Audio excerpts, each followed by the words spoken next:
get right into it. Please give a warm deaf poetry welcome for Bassey Ikpi'S from Nigeria.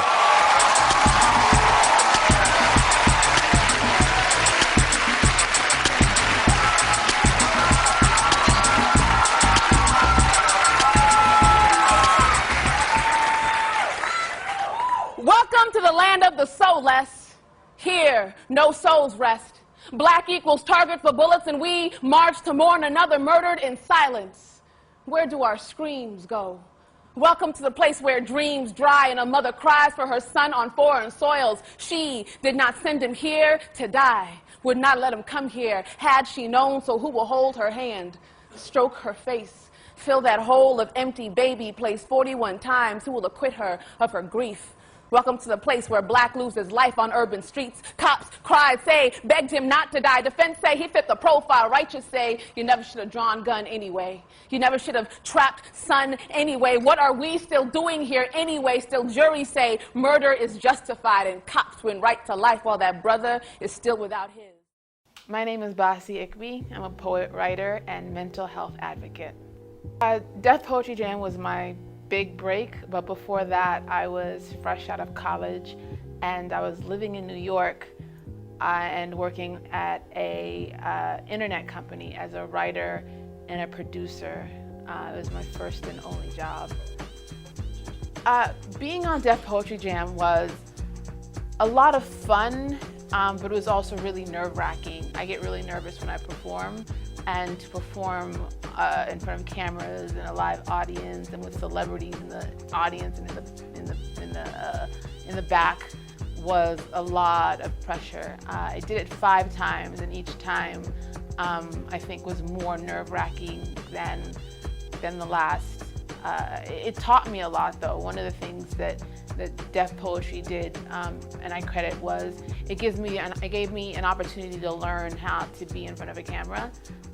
When I was in high school, I was on a talk show called Teen Summit, so that helped as well. But as far as just standing still and just talking to people, I wouldn't have been able to do that well had it not been for the training that Deaf Poetry Jam did, as well as being able to connect with an audience and have them understand that what I was saying was something that, you know, they should listen to. I didn't think that was important until I started doing Deaf Poetry Jam. Yeah, I toured around the world. I was able to meet a lot of people, celebrities, politicians, people like that. And like I said before, it helped me be able to be in the room with anybody and still be able to connect with them and have a conversation with them, because it just afforded me the opportunity to do so. I was born in Ikom, Cross River State, Nigeria.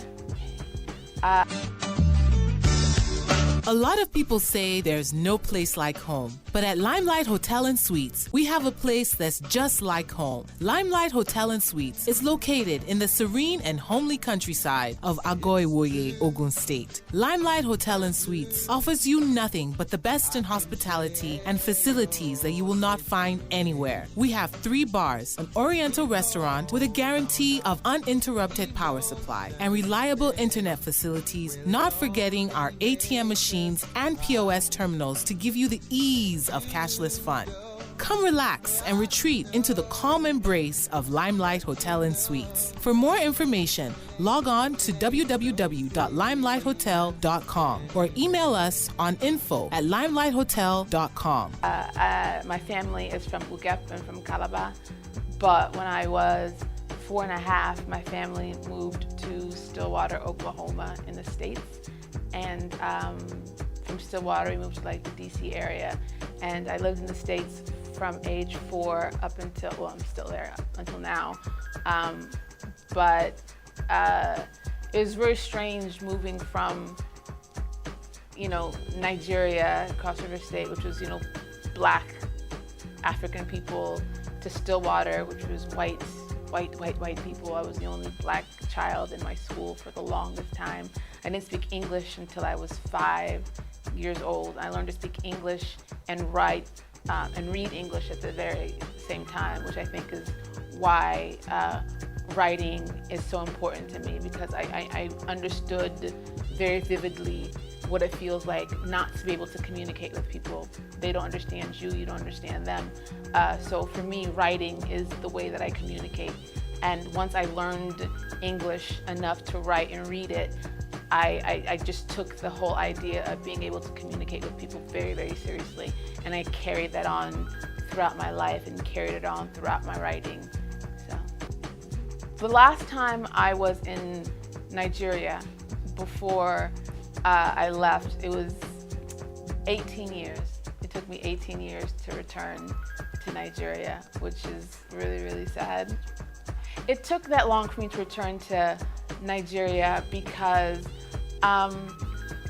once I started my career, I was touring a lot.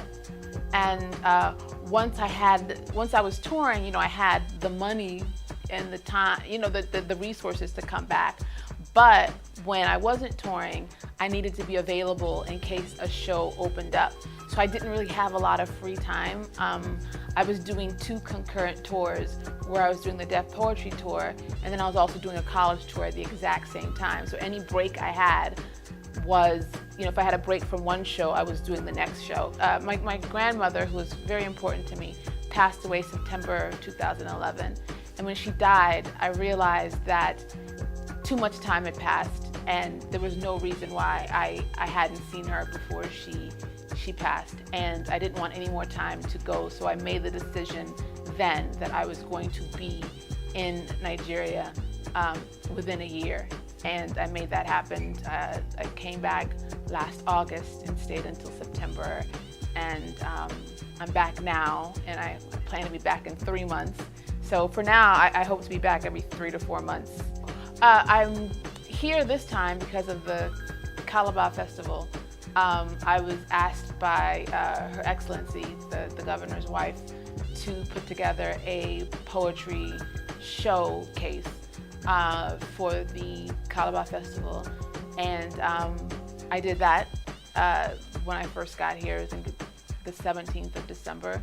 And it was a lot of fun. It was a lot of work, but it was also a lot of fun. We had little kids performing, and then we had older people performing. It was a wide range of people who got on stage, and that was really cool. I flew grounds. My pigeon has gotten really good. Yeah, I'm like a prodigy. Today I remember my grandmother as she attempts to connect with her second children. She finds the only English word she knows from somewhere hidden in the belly of her 4-foot 9-inch body, and instead of "I won't gay," she greets us with "bye-bye," beckoning us into her thin, clay-colored arms. Those arms mothered my mother, taught her how to mother me. I inhale the history from her skin, and she tells me of the small, scared girl carried away on an iron bird to America. Watch events, exclusive interviews, box office hot gists, and gossips. Catch your favorite stars on the red carpet on Hitz. Showing Monday to Sunday, 1 p.m. on this station.